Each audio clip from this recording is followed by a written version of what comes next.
All right, let's check it out with Amber Lee for a look at your forecast. What you got cooking for us? Hi, good morning. Cooking is a great word to use, especially because our temperatures are going to be even hotter than normal for this time of year. Take a look. The sun is slowly coming up right now, and it is looking really nice. This looks almost like a painting.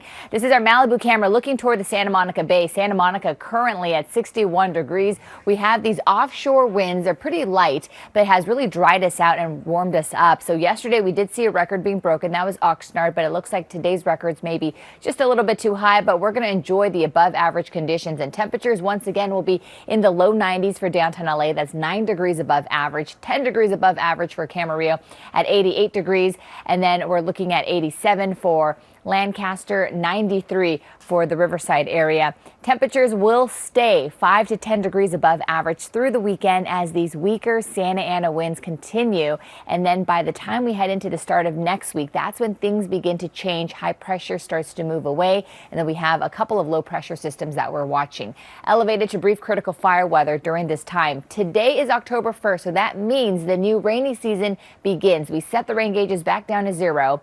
Last season, we only had just over 6 inches of rain, which didn't even make it to half of where we should be this time of year. We should be just under 15 inches. So this high pressure system is going to continue to be part of our story. And then by the time we head into the start of next week, we have some subtropical moisture that starts to move in that could bring us some measurable rain here in the Southland, possibly by Tuesday or Wednesday. Again, this is something that we're going to watch very closely. And then you can see how a big low pressure system drapes over the West Coast by the end of the week. So that's really going to bring us the fall-like conditions. But we're going to enjoy the next few days because you can see temperatures remain well above average, 80s and 90s. And then by the time we head into Monday and Tuesday, we begin to see those temperatures slowly drop. And there is a slight chance for some of the mountains to see some showers from that subtropical moisture if it does make its way to us. But again, it's a few days out. Things could change, but what I can tell you is that we're dealing with the summer-like conditions from now through the end of the weekend. Back to you. All right, Amber, thank you.